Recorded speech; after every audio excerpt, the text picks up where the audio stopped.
Okay, You want to set the water off? yeah, it's,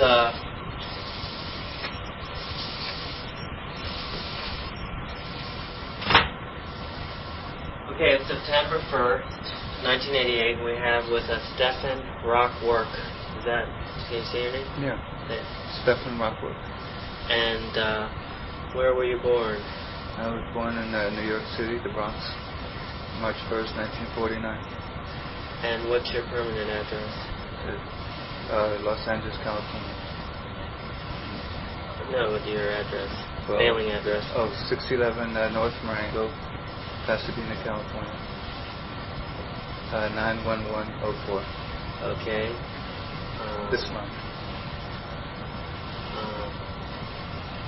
Okay, I'm doing this book called Attic, Right. and I'm going to have your photograph on one page, and then like your story on the other page, maybe more than one page, along with like 50 other attics, and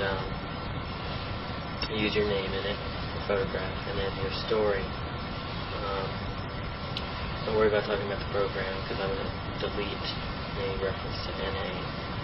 And, you know, if you want to say Fellowship of Recovering Addicts, or the program, or whatever. Don't worry about what you say, because the tape's going to be edited, so there won't be tradition violations. What I want is your uniqueness, your message, your childhood, your pain, your hope, your spiritual path.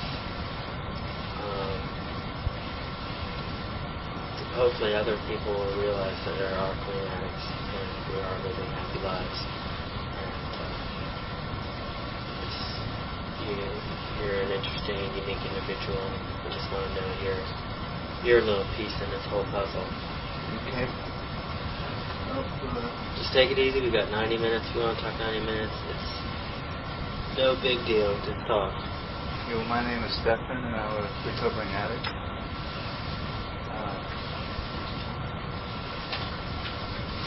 As I said earlier, I was born in New York City in the Bronx, and been along with 39 years ago. Today I'm alive to a miracle of recovery from drug addiction, and I'm very grateful to be here. I first was brought to a 12-step meeting a little over 6 years ago, and until that time I had no conception that I would ever get off of drugs. If I had a desire, it was a suppressed desire, because I didn't know of any other way to go on living but the way I'd been living all my life. I was 33 years old, and recovery from drug addiction was not a known fact.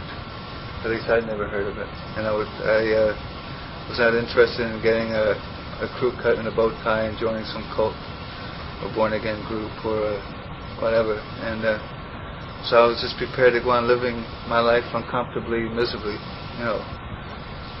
living one day at a time in a negative state until I no longer was alive. It wasn't always that way. I have to admit that I used to love drugs.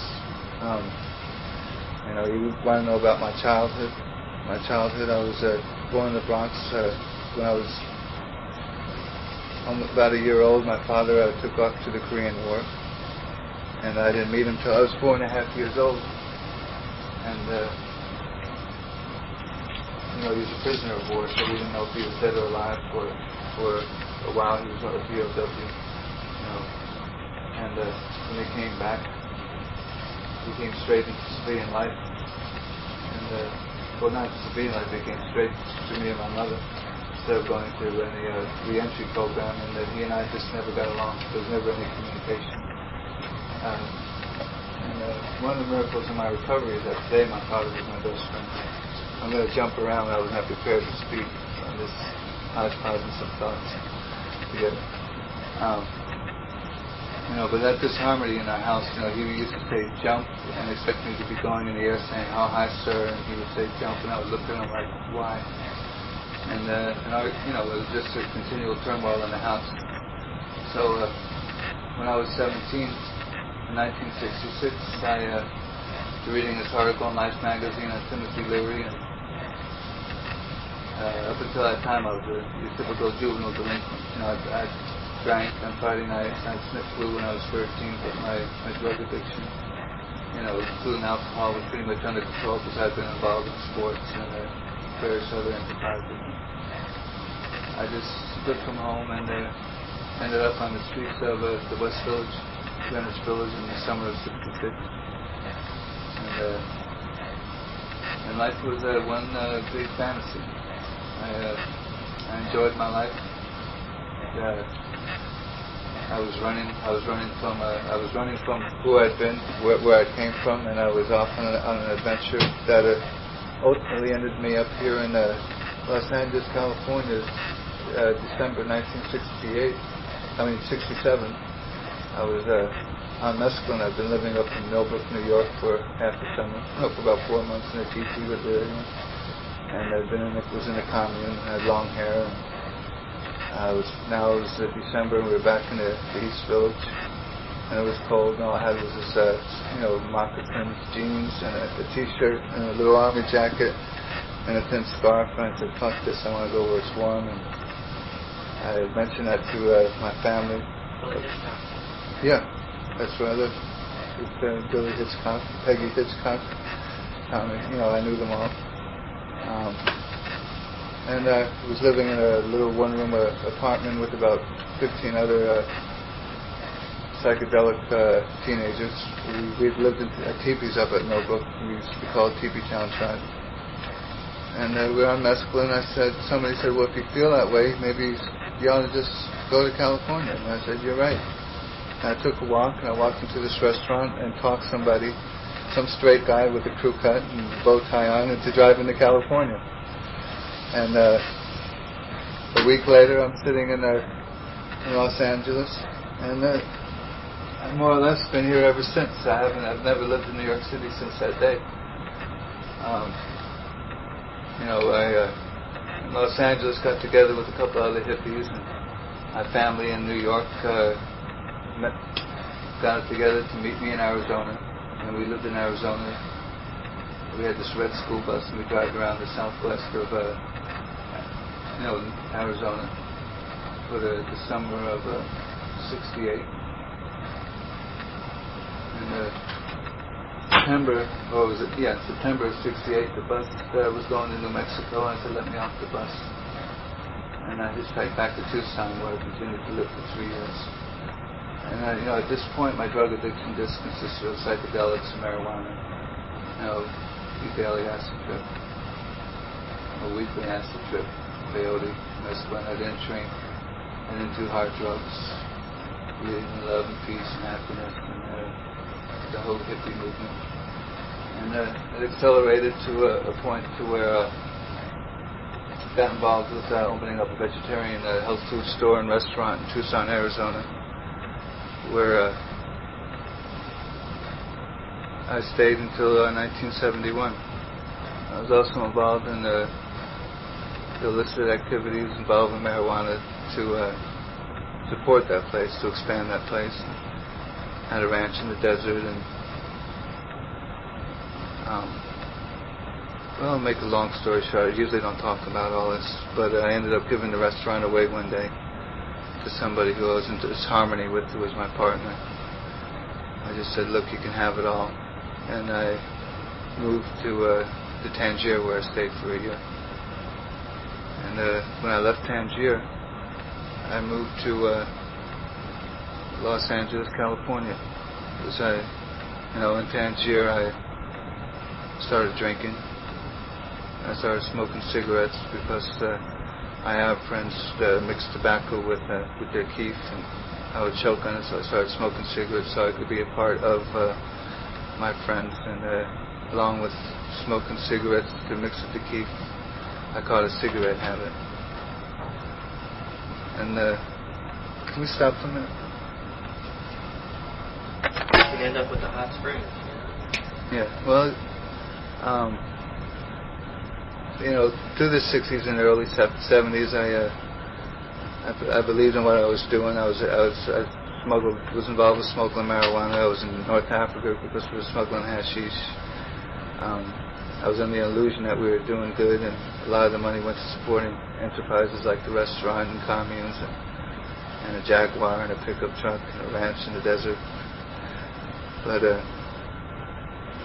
I was stuck in North Africa for a year because of a bust that happened in Mexico. And from my hippie brotherhood friends, I got a letter saying, you wanted in Mexico, Interpol was probably looking for you. You ought to hang out where you are. Good luck. And it was $100. And I had run out of money. It was time for me to come back to the States and start going to work with what was found in Mexico. And it was like I felt abandoned. I had that feeling of abandonment. And that feeling of abandonment and the bitterness that came from it never left me until I got off drugs. Basically, my feeling of trust in my fellow brother was weakened. When I finally did come back to the States after a year of living in North Africa and Tangier and in the mountains, straightening out my legal problems. But I survived. I'm a survivor. I survived North Africa without any money. I no longer had that. The dream was over. I no longer had that hippie dream of brotherhood, and I was drinking heavily. And upon arriving back in the States, I was introduced to something that really helped me with the way I was feeling, and that was cocaine. Because I had this imprint about heroin. I've never sold heroin, and I just didn't feel comfortable with it. But with cocaine, I could totally get into being self-sustained into the way I like to live. My whole life, once I found cocaine, was about sex and drugs and rushing and taking care of just me and isolating myself. So it was an addiction that started off to be fun. I went from being altruistic to being the isolated cocaine dealer in the Hollywood Hills and hanging out concerts with rock stars or up-and-coming rock stars. And I was just your basic tutor and was women who were basically with me because I had cocaine and who I knew. And after a few years of that, paranoia started striking, and I was no longer on the scene. For quote, I didn't like being around musicians or actors. I'd been burnt out with it. Again, one more time, withdrawing from people, and I just sold to other dealers, and only went out if I had to go out. And I discovered a new way of using it. That was shooting cocaine. It kept me more isolated. It gave me a greater rush than I'd ever imagined possible, and I couldn't get enough of it. And my life became a roller coaster where one year I'd be broke, walking the streets, and that never bothered me because I always remembered when I first got to LA in December '68, and that guy who drove me over. December '67, drove me here from New York and let me out of the car. I only had a dime in my pocket, so every time I hit bottom in LA, it was no fucking deal. No big deal. It's because I got here with a dime. And I'd stop shooting up and I'd go off to the desert somewhere and clean up. And getting clean to me meant I just tooted and I just drank, and that was being clean to me. I no longer took psychedelics because I didn't like looking at the insides, and they were uncomfortable. I no longer smoked marijuana and hashish because it didn't mix with alcohol and make me sick, and just wasn't part of my daily routine of cocaine and cognac, coke and cognac. So one year I'd be up, I'd get it together, because I never burnt out on my business connections. And then I would start feeling that loneliness I always felt was eating at me. And since now I had money to spend, I would end up spending it on cocaine, and I would end up spending it on the way I like to do it. I'd be shooting up again, and then I'd be down again, and another abscess would be on my arm, and it was like a roller coaster, a trek. And in the meantime, people died, people went to prison. In 1977, a girlfriend who turned me on into shooting up cocaine, OD, and the way I reacted to it was getting fucked up. Didn't go to the funeral. called the mother and asked if she needed a limousine to take her to the funeral, and she said no, thank you. And 6 months later, a girlfriend of mine for several years was a victim of the hillside strangler. I always used to carry that guilt because she was waiting at a bus stop because I was too fucked up to come pick her up from wherever she was. I dealt with that the same way. Drank a bottle of cognac and went off on a week run. It was the only way I ever knew how to deal with anything that got to me. Didn't go to that funeral either. About 3 months later, the police finally figured out who I was, because her mother had always known me from some alias. I had all these aliases, and called me in for questioning and wanted to know about our relationship, and I told them, and that was the end of that story, at least, physically. In 1980, I hit one of my rock bottoms, and I went to Florida on a geographic where my parents had lived, and I met a woman who was not an addict, and she told me she was pregnant after going out with her a month, and so I eloped with her. We went to the courthouse and I eloped, and basically I thought being with her would keep me from ever shooting up cocaine or freebasing. I started freebasing in '77. I had a South American partner, and we had a bunch of pasta from South America, and we made it into freebase before we had it made into cocaine crystal, so you could do that. And that started another habit. It's like I would freebase so I wouldn't shoot up, and then I'd get tired of freebasing and I would shoot up. It was like the gang that couldn't shoot straight. It's like I was lucky to survive that scene. And so I got married thinking that would remove me from abusing myself. And that lasted for about 3 months. All I did was toot and drink. Went to South America, to Peru on our honeymoon. Came back to LA, and I'd gone from, I felt good about myself for a short while, so I went from having no money to, we had a couple cars, a stereo, video, closets full of clothes, and as soon as she stopped doing things my way, we started arguing and fighting. I found myself freebasing, and which found me quickly shooting up, which ultimately ended in 9 months later. I left her, and I left her because she found me shooting up and tried to stop me, and I started hating her because she tried to tell me I couldn't, stop using drugs, and I was nothing but a goddamn drug dealer, and I didn't like hearing the truth. So, I left her I left her, and 2 years later, I'm jumping around, but that was we married in 80, and we got married I left her in 81, January of 81, and, March of 81, March 1st, it was my birthday, and I was sitting over somebody's house getting drunk.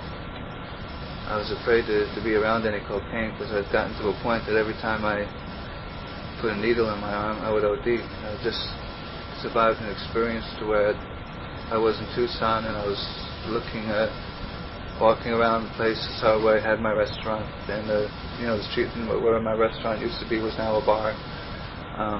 I didn't know anybody in town, and I was in Tucson selling a kilo of cocaine, and this dyke was dealing it for me.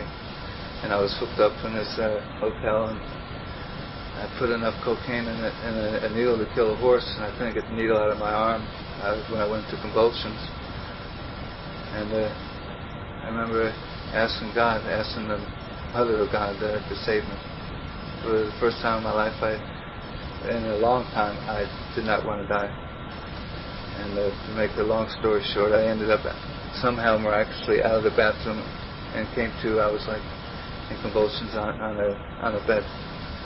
And I wish I could tell you I got clean after that incident, but 3 hours later, when I felt okay again and I could walk and everything, and I saw some cocaine was still left, and I saw that there was still some works that weren't fucked up.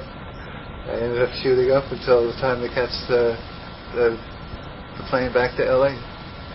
I'm an addict, and that obsession, that compulsion is maddening, But between that and March, I didn't have any cocaine. I didn't have any business either. One connection of mine got busted, and this other South American connection of mine was in South America. And I was over at somebody's house getting drunk, this lady's friend. It was my birthday and I was alone. She was a 55-year-old woman. There was no sexual trip between us. We were just sitting there getting drunk, and I was feeling sorry for myself, and I saw on the TV flashed my girlfriend who died in '77 as a victim, the Hillside Strangler, and they were just bringing that murder trial to finally, 1981, 4 years later, they were starting the trial in LA, and they were talking about it on the news, and it flipped me out, because I just was thinking about her, like if she was alive, I wouldn't be alone, and fuck my wife, who's now bartending in some rock and roll club, and I ended up jumping in the car and going to see my wife, and we got in this argument, and I'm told I decked her.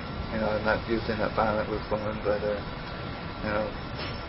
something happened, and I got in my car and totaled it. It had a hit and run accident on Sunset Boulevard, and it drove into a wall.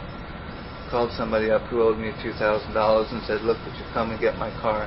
It's on this side street." My car was not my name anyway, and that was the end of it. The end of that car. I never saw that car again.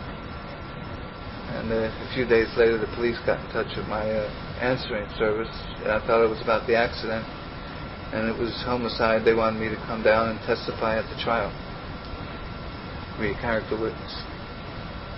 So when I met her, I went back in my mind about like when I met her, who she was in my life. And when I had met her, just before I met her, I'd gotten busted with 4 ounces of cocaine. And this friend of mine, whose father was an old 50s rhythm and blues musician, Johnny Otis, he got me a job working for Johnny Otis, and I went on the road for a year with him as his personal valet and road manager, and stayed off drugs pretty much that year. And I thought about him because I was during that time when I met this girl, Candy, who got killed. And I called up somebody who used to sing in the show, one of the 3 Tons of Joy, and she told me Johnny's got a church now in South Central LA, and you should come visit him. So I went to go visit him on a Sunday because I was going to trial. I had to testify on Monday. And I went to see him, and he took one look at me when he saw me, and because I looked like walking death. It was not a vision of hope that day, and moved me right into the church. I was like Quasimodo living in this old Victorian house in the attic, when he had this church, a non-denominational church downstairs. But I'm an addict, and I still got my drugs while I was living there, and I still had my bottle of Christian Brothers stashed in the back, which I used to get the money for that from. He made me a deacon, which was, I never read the Bible, but here I was a deacon. Had to be if I was going to live in a church. And I got my money, and that lasted about 6 months. And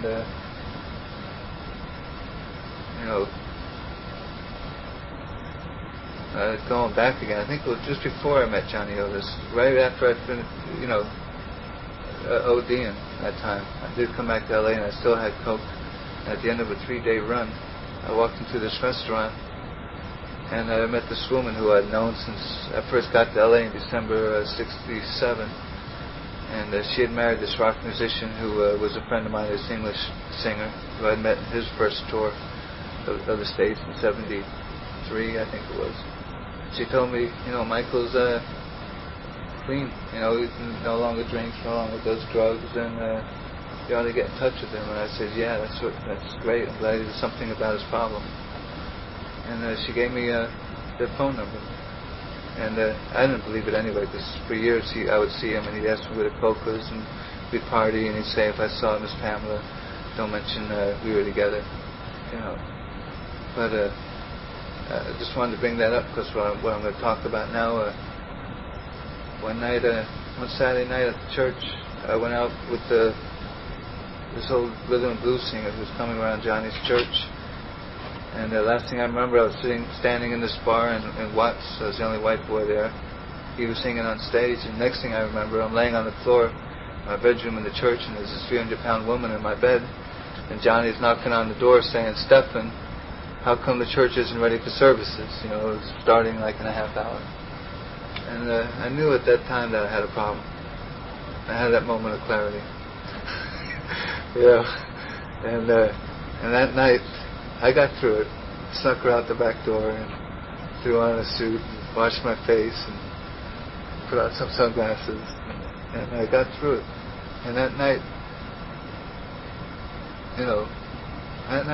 because I'd been sitting there watching all these poor, poverty-stricken people coming in every Sunday and being happy and grateful, praising the Lord. And it was it had moved me. And that night I walked into the sanctuary and I got on my knees and see, I'm Jewish. And I said, Jesus, and I said, brother, is there anything you can do for me? Because I looked at him as another Jew. That madness, that sick state. That's about as humble as I could get. And, I didn't cry, but I felt like crying, but I still was not capable of crying. And I went back to my room, and it's a little unclear. I think it was I put on this jacket that I hadn't worn in a long time, and put my hand in the jacket, and crumbled up in the corner of this pocket was this little wad of paper, and I unraveled it, and it was Michael and Pamela's phone number. And I called them up, and next day he took me to a meeting,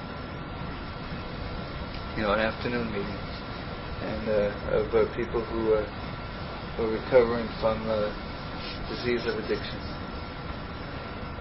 And just fucking blew my mind. I mean, I walked into this room and there were some people I recognized, some people I'd never seen before, but they looked like people I knew. And somebody got up there and took the cake for being, totally abstinent from all mood and mind-altering drugs and chemicals for a year, and I just thought it was fucking incredible.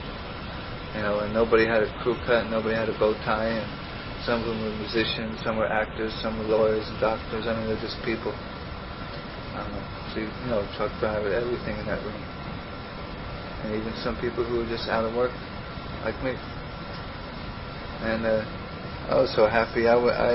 He was driving me back to the church, and I said, no, stop here. Let me off. A friend of mine had a play, and it was closing night, and I went to the play, and after the play they were having a party, and somebody handed me a joint. I said, fuck, maybe I can't do no cocaine, but a joint, they gotta be fucking kidding me. Of course I can have a joint. I smoked this joint, and somebody handed me a glass of wine, and I said, well, maybe when people got problems, they can't have this one glass of wine, but fuck. And a strange thing happened. I ended up getting drunk and totally fucked up. And the next day he picked me up, took me to another one of these meetings, and again I was impressed. Holding up the back wall, being cool.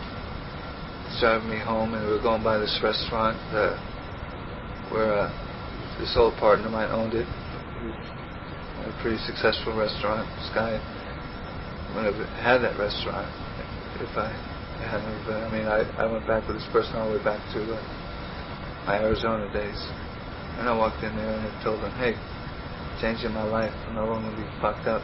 You guys are going to be glad you know me, And he said, "Great." He said, "Glad to hear that. Why don't you have a taste of this new wine that just came down from Northern California?"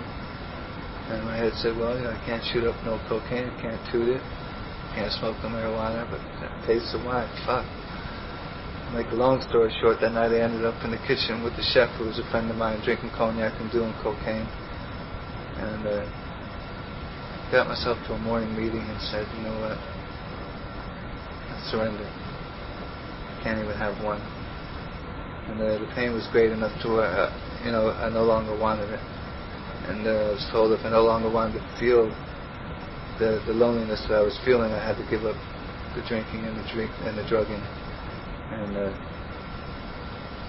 so I surrendered. That was just the beginning. I don't really think I was quite aware that day of what I was doing.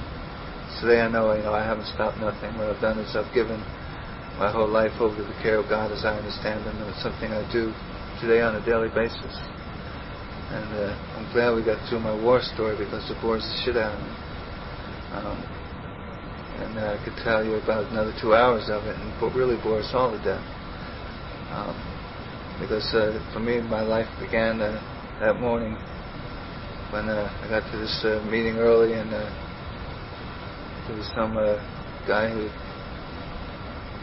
playing handball against the wall waiting for the meeting started, and he said to me, "So you realize you can't even have just one of anything, huh?" And I said, "Yeah." I said, "You can't even smoke a joint." I said, "Yeah." And thank God, I haven't had to use since then.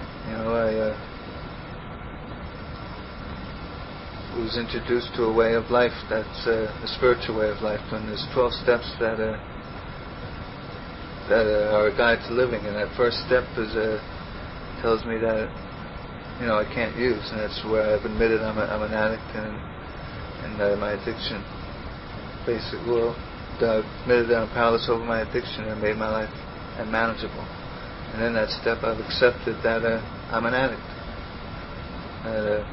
For me to use is total fucking insanity. I've never had it. It's never solved any problem, any disunity in my life has ever been healed through using. And there were, I didn't get into it, but when I first took LSD, it was in the search of God. Ultimately, all that stuff ever did was take me further and further away from any God of any understanding that I could ever possibly be out there. And and I came to believe that that was hard for me to accept, because like I said, I always believed there was a God, and I did know that God did got me through that OD just 9 months earlier, but I just couldn't comprehend that there'd be a God in my life on a daily basis, because that's the only way I could think. That was the only thing that could happen to make me stop using. I couldn't imagine not using. I remember I did, and I told someone, "Well, if I can't use, it's going to have to be a miracle from God." And they said, "Well, that's what we're trying to tell you. Ask God, and He'll do it." I said, and everywhere I turned, I kept on hearing the same message. I think I don't know. I had a few days, a few nights. Somebody had given me the phone number, and they said, "Call at any time," and called them up about 1 o'clock in the morning. Because I was about to use. I had such a burning fucking desire and obsession to use. Close my eyes and I just fantasize on sick sex and shooting galleries and freebasing and more death. And so I called him up and I said, "Hey," and he knew. I didn't even have to tell him what I was going through. He knew what I was going through, and he said, "Got a pencil?" And I said, "Yeah," because I had a pencil because people told me at meetings to get numbers. And I was going with the pencil and paper, but I wasn't really getting numbers. But I had it so it would look good in case anybody, hit me on it. I could say, "Oh, what's your number?" But I never called. This was the first call I ever made. And he said, "I want you to write this." And I wrote, and he said, "God," that was the first word. He said, "God, please remove the obsession to use all mood and mind-altering drugs, chemicals, drink." And I wrote all that down. He said, "You got it?" I said, "Yeah." He said, "Now I want you to write thank you." I said, "Thank you, but I just asked him, what do you mean thank you?" He said, "I just thank God for removing it." So I wrote that down too. And he said, "Sign it." And I said, "Signed it." I hung up the phone, and I was asleep in about 20 minutes. And I woke up the next day, and I was like, fuck. The dream went away, the obsession. And I looked at that, and I folded up that piece of paper and kept it in my wallet. Otherwise, I would lose it. And I've been getting that message ever since. I did my first 90 days in Hollywood. I had to leave that church because It just didn't fit. With going to meet, I couldn't go to meetings every day and be around the church and help him do his errands. And I knew that that church wasn't going to get me clean. I just living at Quasimodo in the attic. I needed to be around my peers. That lonely, because it wasn't a drug at that day. It wasn't a drug addiction that was eating me up, because while living in that church, I did stop shooting up. I freebased a little bit, and I tooted a little bit, and I drank a lot. But that loneliness and that degradation inside, hadn't left me, and I wanted to be around my own peers. So I started going to morning meetings, afternoon meetings, night meetings, and I had this dog that was with me, and I was just holding up the back wall, looking cool, looking good. Bottom line, I was just too terrified to talk. I was afraid if they really knew who was in this room with them, they would tell me to leave. Get the fuck out of here. Because people would be talking about, they were in the supermarket and they saw their connection and they got sick to the stomach as soon as they saw them. And I said, oh fuck, they saw me, So I had 91 days, and I'd been sleeping on couches. A couple of times me and the dog slept in the park. Just before I didn't want to go where I knew I could be taken care of, because I knew there'd be drugs there. My biggest fear was I would walk in the street and some fancy car with some crazy woman would pull up and say, where are you going? What are you doing? Why are you walking? And thank God that never happened. They probably couldn't have happened anyway, but my illusion that was about to happen at every stop signal, at every corner. And everywhere I looked, it'd be like a place where I knew people were getting loaded, or where there was a dealer I knew, or an old customer, or some memory of somebody I knew who used to live or died or something, because I'd been in this town 68, now it's 82, in and out of this town. And even when I lived in Tucson, I was always making runs to LA. But that didn't happen. And I had 91 days, and it was raining, and I called my mother, who has always been real tight with me. She was 19 when I was born, and she's not only been my mother but my friend all my life. And I called her up, and she said, well, why don't you come to Florida for the winter? And that day it sounded like a good fucking idea, because I was starting to get really pissed off because people told me I had to get a job, and I didn't like that idea at all, because basically I hadn't enough confidence to get a job. I'd never worked in my life, and I didn't know what I was going to do. I was 33 years old. I didn't know how to run a cash register. What the fuck am I going to do? I was getting by doing odd jobs here, and you go to a meeting or see some people, somebody needed a yard cleaned or some painting done or something. I was getting by. Somebody owed me a few $100s, and they gave it to me. So it was crazy. It was an old partner of mine who lives in Europe, and I ran into him when I had about 50 days abstinent from drugs, or 40 days, something like that. And he remembered that he owed me a few $100s from 10 years ago, and he gave it to me. And I didn't have a dime in my pocket that day, so I was real grateful to see him. I told him what I was about, and he was real supportive of it. He told me while I'm at it, when I give up on fucking cigarettes, they're killing me too. And he said, well, sure. And he took off back to Europe, and I lit up a cigarette and walked to a meeting. Took one addiction at a time. And anyway,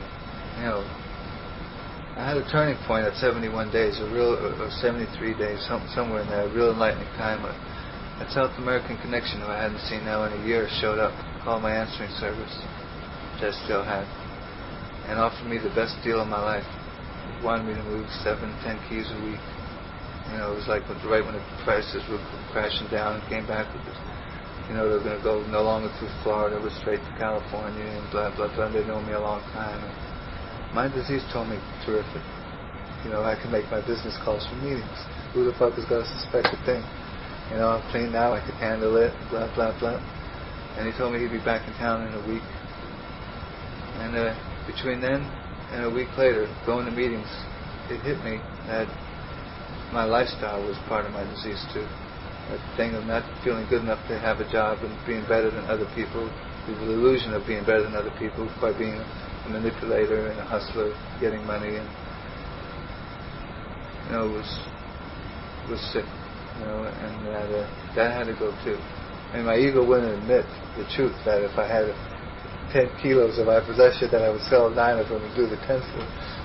I mean, today I know that that's what would have happened, and I would have died or gotten, or who knows what, because I would have fucked it up.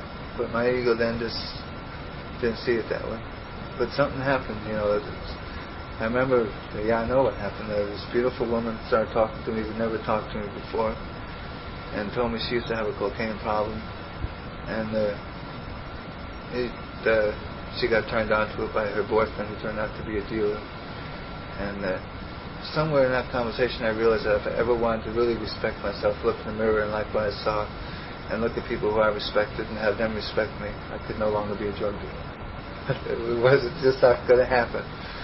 So I did something which at that point seemed harder, more risky to me than not using drugs for 70 days, and that's I disconnected my answering service and threw my phone book away. So when I called my mother up and she said, "Why don't you come to Florida for a winter?" It sounded like a really good idea, because I thought maybe I shouldn't even be in LA. They're going to do all this shit, and I know about it, and now they can't. Maybe I shouldn't even be in LA. So I went to Florida and Fort Lauderdale. Got there with 92 days. Everybody's in t-shirts now, my long leather coat down to my ankles and boots to my dog, and asked them for a 90-day chip, and they wanted to give me a 30 newcomer's chip, because I was still stuttering and still didn't look too good. And I had my half coyote, half German Shepherd at my feet with me, and I had to stop hanging out in the back of the room. I had to get involved with my recovery, because the meetings in Florida at that time were small, and they weren't big, and there was no room for being cool. Everybody knew I was from LA, and I started taking those phone numbers that I never took, and I started calling them. I started sharing, but now I was dealing with my fucking father, who I still had got along with since I met him when I was 4.5 years old, and I got a sponsor and kept the sponsor. I didn't fire him because he got, I didn't mention, but I had gotten a sponsor who, somebody, the person who 12-stepped me told me I had to get a sponsor, somebody who can explain these steps to me and who I can learn to trust. And I said, "Well, you be my sponsor." He said, "No, it has to be somebody who you don't know, somebody new." And I just grabbed the hand of the first person that walked by me during that conversation, because my attitude was, everybody in this room is a fucking asshole, and one asshole is as good as another. If I don't grab one of these assholes right now, I'm never going to grab them. And that was my sponsor. And he told me to go to meetings, get phone numbers, call them up, get a commitment, get to really and help set up, stay late and help clean up. And after about a month, I fired him because I thought he was sick. He just didn't understand that. I can't call people up and tell them how I'm feeling. It's just not what I do. So it wasn't what I did. I'd come through 20 years of one step at a time, becoming more and more isolated, and the way I survived with it, I never owned a gun. Somebody once gave me a gun, and I buried it. My protection was who I knew and what you didn't know about me, and nobody really knew where I lived or who I really was. If you got loaded with me, you thought all I did was get loaded and was a playboy. If I did business with you, you didn't know I was planned or went fucking crazy over here. It was like all a big process, big story, one big phony story, and juggling that. And you were asking me to get real with people. And I was like, whoa. But when I got to Florida, I started getting real. And an amazing thing happened. One day I'm sitting on the beach and I realized, hey, it hit me. I was listening to the Jimi Hendrix tape on the headphone, and I was feeling good, and all of a sudden I hadn't thought about getting loaded now in about 2 months. And it just kind of it was like I'll never forget the first feeling of realization that I hadn't thought about getting high. That, maybe this thing will work for me too. And at that point, I had taken a commitment to take an H&I meeting, into a meeting, a recovery into a jail against my own planning. Somebody asked me to speak in this meeting, and I went with them and I spoke. And after the meeting, he informed all the inmates that he wouldn't be coming anymore, that I'd be coming every week. And I couldn't say no to a bunch of people that looked just like I looked like, sitting in jail. And I said, yeah, I'll be back next week. And it was great because for the next year, every Sunday night, I would get to bring somebody and hear them share their experience and their hope and their strength and their faith. And I picked winners because I started picking on people who respected people, who were giving me love, people who were like getting honest and being real. And I'd bring them into my little jail meeting, and I'd get the opportunity to hear what they had to say. And I'd leave every Sunday night, and I'd actually get grateful because I could walk out. It started hitting me that I had a lot to be grateful for. I found recovery, and I was still free. I wasn't like these guys. But a lot of them did less crime than I ever did. Waiting for trial, and they're getting sentenced one by one to years and years. And I was saying, I'm a lucky motherfucker. And I get grateful every Sunday. No matter what would happen, on Sunday I would get grateful. No matter how shitty the week would be. And I had a lot of shitty days, but I got through them. I got a sponsor in Florida who had, at that time, I thought he had big time. He had 2 years, which was like big time for me. I'm sure that I don't have 2 years now. I was still insane at 2 years. Not that I'm insane now, but it's all relative to me. He was like quite sane. And I patched up the problem with my father. I had about 7-8 months, and one day he and I got in an argument. My meetings were like Knights of Columbus or Masonic Temple. They were like social gatherings, and he said that. And because he couldn't accept that I was a drug addict. I don't know what he thought I did for 20 years. But, being a retired Army man at that point and working for the post office, he still couldn't comprehend the depths that I had gone down to, although my mother knew. My mother is into, psychic, and she does astrology and meditates, and she knew.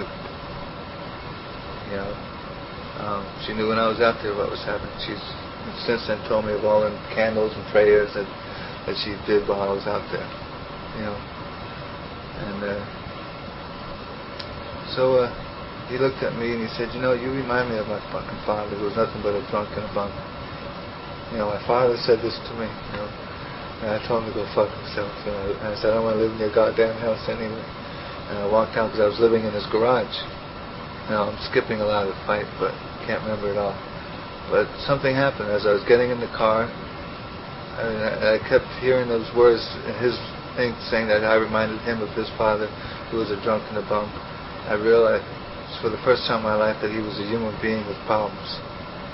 Up until then, he was this controlling thing in my life, trying to tell me what to do, that I was always revolting against. And I got in the car and I said, fuck this. And I had all intentions of going to Miami, where an old connection, South American connection of mine lived, and I knew he lived, and I had the phone number. I was going to go see him because that was my only ticket out of Florida, And on the way there, I remember that I met this newcomer, and I told them I would see them in the morning, and it was the morning. And I stopped at their house on the way to Miami, and I never made it to Miami. After coffee and then wanted to go to a meeting, I ended up at a friend's house in Fort Lauderdale, and it got me to my sponsor's house, which the next day I was back at my parents' house, and told my father I loved him. And today he's my best friend. So I can't, he's totally supportive of, he knows, and he's even sent people to me to take them to meetings. He's 100% supportive. I'm working my way through school. If he had money, he'd put me through school. But he's retired now. And that happened through just working the steps of this program. I've mentioned the steps before in this program that I'm involved with. This 12 steps, our first one is about our addiction, but the next 11 teach me how to live life. And I've never known how to live life. It's not just live life without drugs, it's live life, period. And today I live life and it teaches me how to live life with the conscious contact of God as I understand Him. And today my God is a God of love, and I love myself today, and I feel God in my heart, and I try and give what I feel in my heart to other human beings. And I look for that God in them, and I look for their love. I try and communicate that love to my fellow human being, not just to another addict who suffers, but in all my affairs. And my first experience with that was with my father. And all of a sudden I realized, I love this man. He's got problems. I owe him an amends. I wasn't ready to do the amends step yet, make any amends, but I hadn't done steps 4, 5, 6, and 8. These steps go in order. But through the years, I have made amends to him, and we are friends today. And today, I've got to get out of here. And this tape is getting done by there. Today I'm sitting here with recovering addicts from probably, somewhere between 5,000 and 10,000 of us from all over the world celebrating our recovery. And yesterday, 24 hours ago, actually now about 30 hours ago, I went to a hot springs with a buddy of mine, and we came here today and just had a day of peace, a day of rest, and I can give that to myself today. And I just finished last week a 6th semester of a college I'm going to. See, when I had about close to a year, I still didn't know how to work. Another addict gave me a job and had to let me go because I couldn't handle little menial shit, And somebody, I'd hear people say, that if you put your program first, and if you have the right reasons and you ask God, for help, you can learn, you can become anything you want to become. You can do anything you want to do. And I didn't mention, but during that little time period where I was married, my wife had said she wanted to be a model and an actress. So she was my possession. I said, well, I always wanted to take pictures. I never wanted to take a picture of my wife. Next thing I knew, she put a camera in my hand and said, take it. And from the first roll, it came out, interesting. And it was like love at first touch. And while we were together, I took about 300, exotic, erotic, Helmut Newton type pictures. I didn't know anything that I was doing technically. I have labs process them all in black and white. And we broke up. My cameras were stolen, everything. And I didn't take pictures, during that whole story. But I was sitting in Florida, and I had this little pile of pictures I had taken. My mother was showing them to a friend of hers. They were telling me how good they were, and I looked at them and said, yeah, that's what I'd like to do with my life. I'd like to learn how to really do that. Shared that with my sponsor, and he touched my head to see if I had a fever. I was feeling okay. And we prayed on it, and told me to sit on it, and I still wanted to do it. So I went to a little community, I took a class, a night class at a local community college, and found out if I tried really hard, I could retain things that I hadn't, So over the years in Florida, I put together a portfolio and got myself accepted at many people think it's the best school in the world for the commercial arts. Not fine arts, but the commercial arts. And if it's not the best, it's the next to best. That's the argument, whether it's the best or the next to best, and that's good enough for me. And I've been going there for close to 3 years now. I have 8 months more to go, and it's a miracle. And not only that, but I support myself through doing photography today. I could leave school right now and make a living, but I want to finish. I've never finished anything in my life, and I've run out of money, and over the next 4 months, I'm just going to work and save some money and go back to school in January. And I know it's going to happen because I know I always get what I need. And if I don't go back in January, it's because I didn't need to go back. But that's okay too. But I have a feeling that I'm going back, and I'm not worried about it. I just spent $100 going to this hot springs and getting a massage, and I said, don't worry about the money. It hit me today that my body is, if I can tune up my automobile between school breaks, I can tune up my body. Maybe I'll function better because I have like 10, 12-hour days, 6 days a week when I'm going to school or working as a photographer, and then I go to meetings and fly lots of times at night. I look like I'm passing out because I've already been up since 7 in the morning doing schoolwork and shooting or whatever.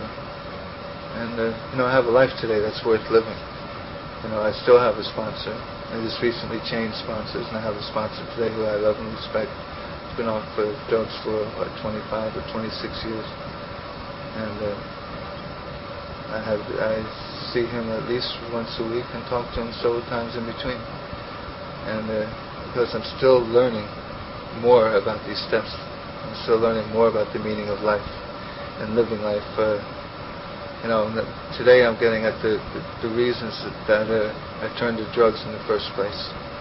And my addictions. When I had 4 months, I surrendered the smoking habit. I'm so grateful I did that then. It hit me that I just gave up all these things that I loved that were killing me. Why am I still doing this thing that I hate that's killing me?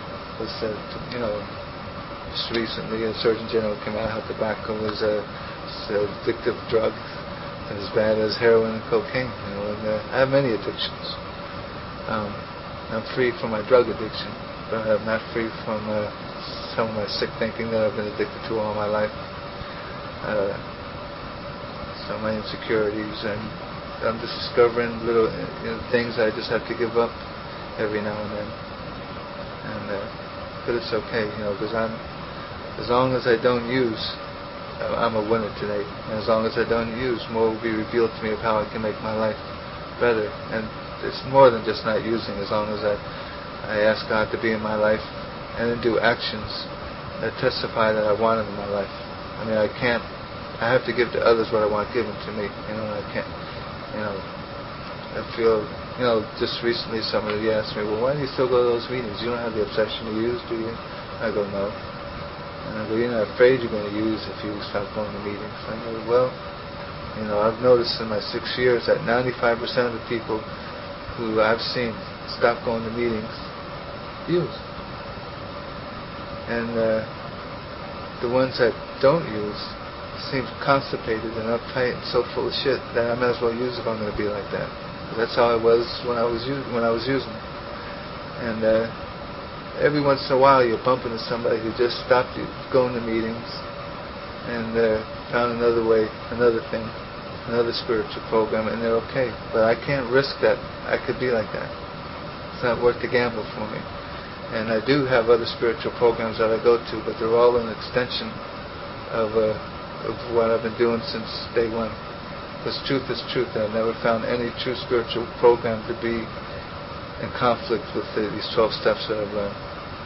And so every thing that I come in contact with is just an extension to what I've been doing. And I still go to my meetings. I go to my meetings when I feel bad, and I go to my meetings when I feel good. I love my meetings. If I don't, I love being, I'm participating in my recovery. There was somebody at the door that told me to write that little letter that I wrote. That got me through that night, and it's a good feeling to be able to give that to somebody who's going through the same thing. And I just feel as long as I'm of service, I will be kept around to be of service by a power greater than myself. And, thank you.